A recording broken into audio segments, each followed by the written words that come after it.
Good morning मित्रों, स्वागत है आपका अपने ही यूट्यूब चैनल एजुकेशन फैमिली में। मित्रों, आज कक्षा 3 का हम ईवीएस का कुछ महत्वपूर्ण टॉपिक पढ़ेंगे।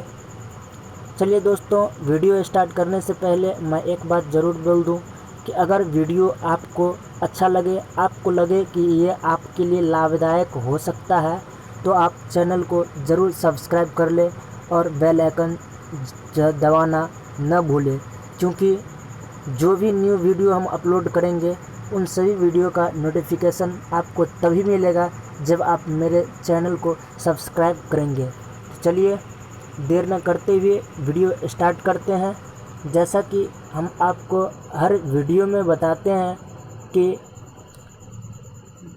हर टॉपिक के बाद जो भी टॉपिक करवाते हैं उन टॉपिक से रिलेटेड अभ्यास प्रश्न भी लेके आते हैं कि इन टॉपिक से कौन कौन से प्रश्न बन सकते हैं, कौन कौन से प्रश्न अभी तक पूछे गए हैं। तो दोस्तों, आप पिछला वीडियो देखना न भूलें, क्योंकि उनमें भी हम बहुत ही महत्वपूर्ण तथ्यों को रखने की कोशिश किए हैं। अभी क्लास 3 का ईवीएस पढ़ रहे हैं, इसके बाद क्लास 4 और क्लास 5 का भी ईवीएस बहुत ही अच्छे तरीक़ा से पढ़ेंगे। चलिए आज क्लास 3 का 11 नंबर चैप्टर का अध्ययन करते हैं और इनसे रिलेटेड अभ्यास प्रश्न भी हम अगले एपिसोड में लेके आएंगे। तो चलिए देखिए, चैप्टर नंबर 11 है, कहता है यहाँ से वहाँ, मतलब एक जगह से दूसरे जगह के लिए हम किन किन चीज़ों का प्रयोग करते हैं। यहाँ से वहाँ जाने के लिए क्या क्या कौन कौन सी सवारियों का प्रयोग करते हैं, कौन कौन के से माध्यम से हम जाते हैं, उन सभी की चर्चा आज हम करेंगे। जो आपके क्लास 3 के ईवीएस में चर्चा किया गया है, जिन जिन सवारियों का, लगभग उन्हीं से रिलेटेड कुछ बातों को हम जानने की कोशिश करते हैं। तो देखिए यहाँ कह रहा है, रेलगाड़ी महेंद्र नाथ चट्टोपाध्याय की कविता का कुछ अंश है। कविता का कुछ अंश है, यहाँ का जोड़ लीजिएगा आप कि ये जो रेलगाड़ी कविता है ये महेंद्र नाथ चट्टोपाध्याय का कोई कविता है, उनके अंश से लिया गया है। इनमें एक कविता का चर्चा था इन चैप्टर में। आपसे इनसे प्रश्न बनने की तो वैसे कोई संभावना है ही नहीं, बस आपके जानकारी के लिए बता दिए हैं। इनको एक बार आप पढ़ लीजिएगा, समझ लीजिएगा। बस हो सके आपके पास बुक हो तो इनकी कविता को ज़रूर आप पढ़ लें एक बार। चलिए, कहता है, कविता में रेल की पटरी को लोहे का सड़क कहा गया है। ये आप ज़रूर ध्यान रखिएगा, क्योंकि इनको डायरेक्ट पॉइंट बना के पूछा जा सकता है। कोई क्वेश्चन पूछेगा, उनमें नीचे जो पॉइंट रहता है 4 पॉइंट, 5 पॉइंट, 6 पॉइंट डाल देता है और बोल देता है ए बी दोनों सही है, बी सी दोनों सही है, ए बी डी तीनों सही है, या इनमें से कोई नहीं। तो ऐसे करके पूछा जा सकता है कि कविता में रेल की पटरी को लोहे का सड़क कहा गया है। तो इनको आप ध्यान रखें। अब देखिए यात्रा के बारे में कि कहाँ से कौन चीज़ की यात्रा करके कहाँ हम पहुँचते हैं, कहाँ से कहाँ कोई एक जगह से दूसरी जगह जाने के लिए, जैसे दिल्ली, अमेरिका या मुंबई, कोलकाता कहीं भी जाते हैं तो उनके लिए हम किन किन साधनों का प्रयोग करते हैं। वैसे तो यात्रा के लिए बहुत सारे अलग अलग साधन हम अपने सुविधा अनुसार यूज़ करते हैं, लेकिन फिर भी आप इन ईवीएस के बुक के माध्यम से भी कुछ देखें कि दिल्ली के लिए हम किसके लिए बस से जा सकते हैं, मेट्रो से जा सकते हैं, ट्रेन से जा सकते हैं दिल्ली के लिए। अमेरिका जाने के लिए हवाई जहाज़, अर्थात कहने का मतलब हुआ कि एक देश से दूसरे देश जाने के लिए हम क्या करते हैं, हवाई जहाज़ का प्रयोग करते हैं। एक स्टेट से दूसरे स्टेट जाने के लिए बस से जाते हैं, या मेट्रो से जाते हैं, या ट्रेन से जाते हैं। दुल्हन जो जाती है तो क्या चीज़ से जाती है, डोली से। अब अलग बात है कि आजकल 4 व्हीलर से जाता है, लेकिन पहले जो जाती थी दुल्हन वो किससे, डोली से जाती थी दुल्हन। किससे, डोलियों से। गांव में बैलगाड़ी का, जैसे एक गांव से दूसरे गांव जाने के लिए बैलगाड़ी का प्रयोग करते हैं, जैसे बाईसाइकिल का भी प्रयोग करते हैं। लेकिन प्रचलन में जो चीज़ें थी उन चीज़ों को यहाँ दृष्टिगत करने की कोशिश किया गया है कि गांव में किसका प्रयोग करते हैं, बैलगाड़ी का प्रयोग करते हैं। केरल में देखिए, केरल के लोग नदी को पार करने के लिए किसका प्रयोग करते हैं, तो नाव का प्रयोग करते हैं। अब शिमला में देखिए, शिमला के लोग क्या करते हैं, शिमला में ऊंचे ऊंचे पहाड़ों एवं टेढ़े मेढ़े रास्ते पर बस एवं घोड़े से, जो शिमला के लोग ऊंचे ऊंचे पहाड़ों पर जो यात्राएं करते हैं, टेढ़े मेढ़े रास्ते रहते हैं, उनमें जो यात्राएं करते हैं तो घोड़े से करते हैं या बस से करते हैं। तो इनसे ऑप्शन बाय ऑप्शन पूछा जा सकता है, पॉइंट बना करके प्रश्न। इनको ज़रूर आप एक दो बार देख लें। वैसे इतना इम्पोर्टेंट ये चीज़ नहीं है, फिर भी हमको जो कुछ लगा इम्पोर्टेंट, जो आपके लिए शायद पूछा जा सकता है कभी भी, इनको देख ले। और देखिए अब वाहनों और उनकी आवाज़ के बारे में दिया गया है कि कौन से वाहन के कौन कैसी आवाज़ें होती है। बच्चों को ये आवाज़ जो होता है बहुत ही अच्छा लगता है। इन आवाज़ों को सुनकर बच्चे अपने आप को बहुत ही मतलब आनंददायक महसूस करता रहता है। जैसे कहीं रेलगाड़ी से गुजरी तो छुक छुक छुक छुक की आवाज़ निकलती है, स्कूटर गुजरता है तो पिप पिप पिप पिप की आवाज़ निकलती है। आप बच्चों को देखे होंगे, दो चार बच्चे 5 बच्चे मिल जाती है और एक लाइन लगा लेते हैं, बोलते हैं हम सभी क्या है एक रेलगाड़ी बन गए, तुम आगे में कोई एक खड़ा हो जाता है, कहता है मैं इंजन हूँ, उनके पीछे एक उनके पीछे एक उनके पीछे एक डब्बा बन जाता है। तो ये सब चीज़ें बच्चे उससे जब करवाते हैं या बच्चे करते हैं खेल में, तो बच्चे को आनंद महसूस होता है। वैसे आप इनका आवाज़ को भी एक बार पढ़ ले कि कैसे कैसे कौन कौन सी चीज़ों की आवाज़ बनती है।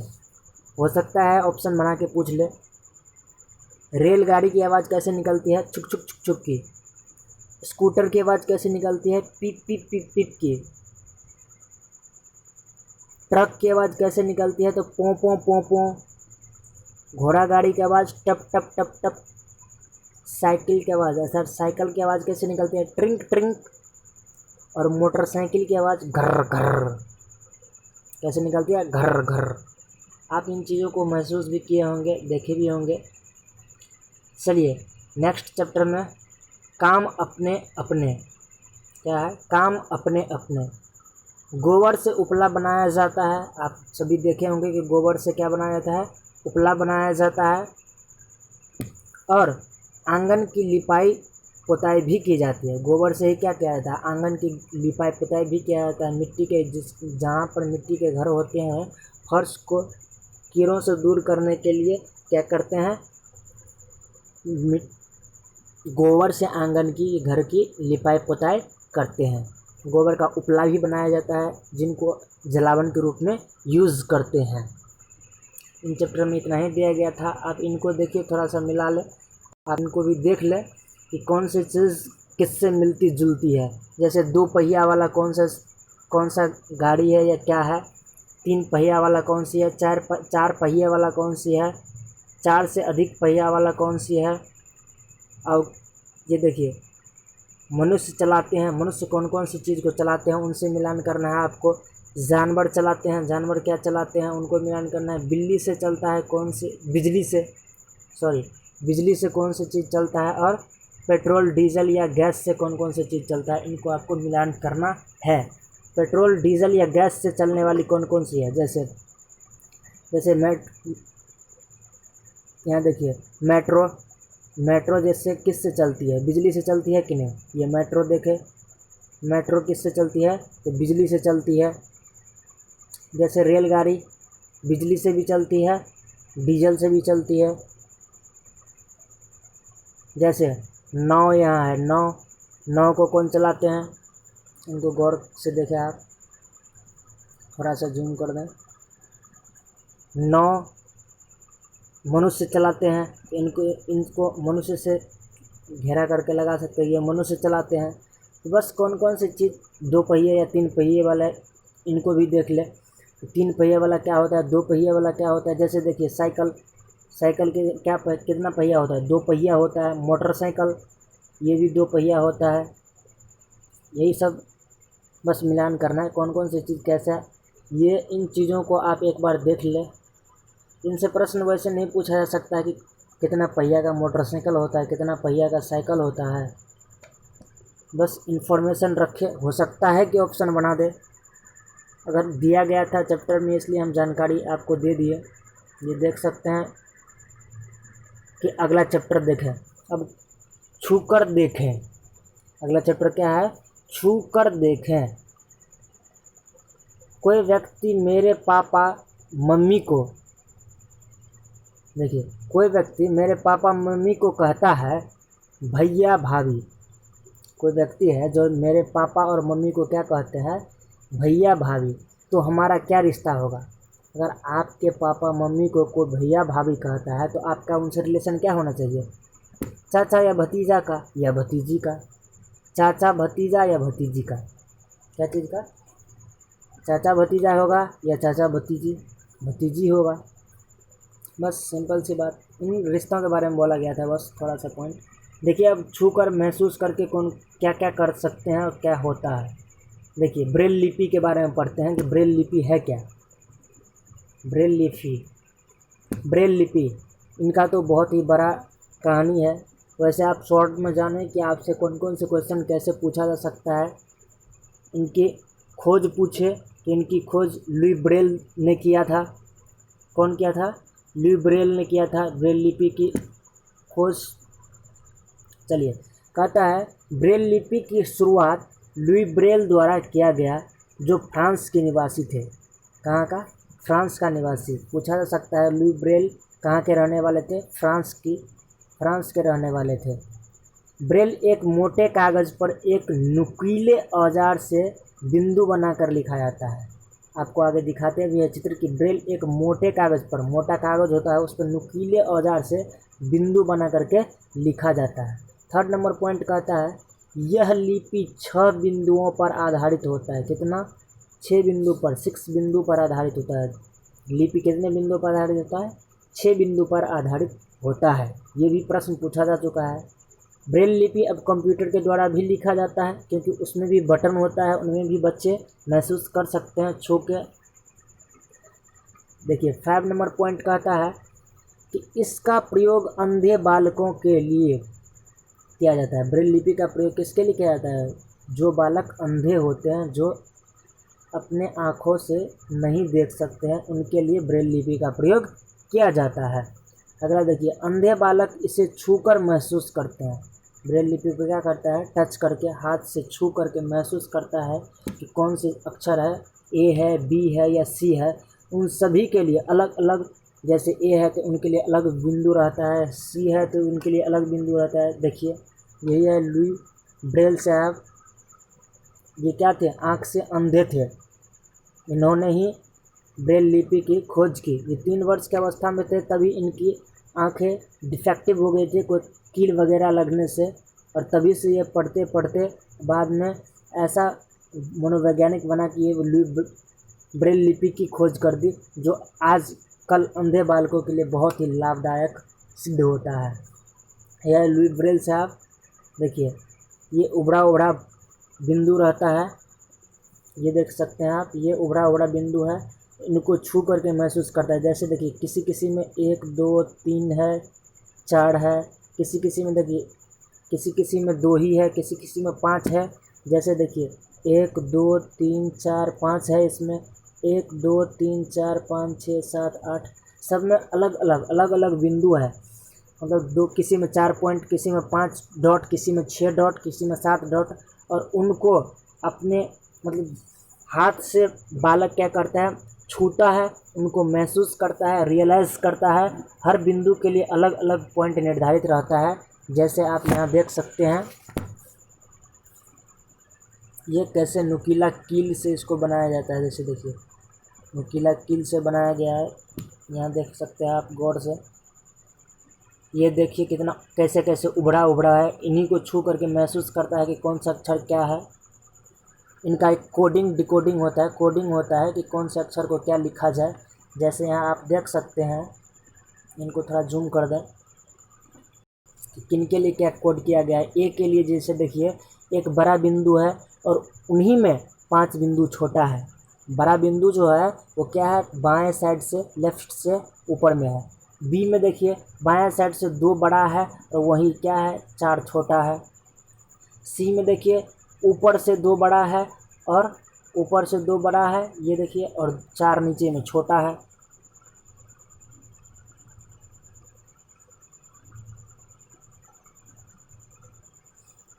अब देखिए उसमें जैसे ई में एक बड़ा यहाँ है, एक बड़ा यहाँ है, फिर अगला छोटा है, ये कोडिंग है।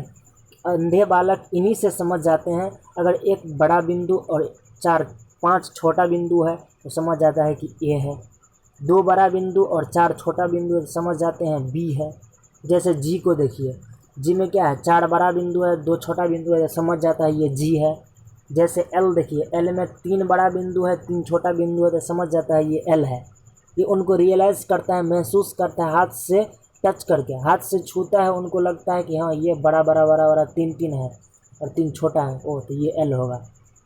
जैसे ओ में देखिए, यहाँ देखिए, आई में देखिए, आई में जैसे समझ गया कि यहाँ छोटा यहाँ बड़ा, 2 बड़ा है, 2 यहाँ 2 बड़ा है, एक इधर बड़ा एक इधर बड़ा और 4 छोटा है। तो इन्हीं चीज़ों को वो अपने आप में ठिकाना रख के या याद करके समझ के, इन्हीं से वो उन चीज़ों को याद रखता है जो इसके बारे में कोडिंग किया गया है। जिस लेटर का जो कोड है उसी से ये याद रखता है, ऐसे ही महसूस करता है। जैसे देखिए,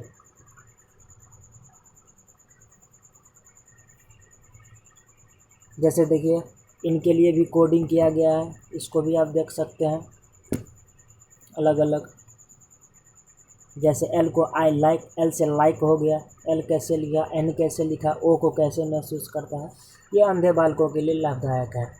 देखिए अब कंप्यूटर पर भी इनको लिखा जा सकता है, कंप्यूटर से भी अंधे बालक अब इनका प्रयोग कर सकते हैं। ब्रेल लिपि का प्रयोग अब कंप्यूटर में भी हो गया है। जैसे देखिए कैसे कैसे इनको हाथ से महसूस कर रहा है छू के,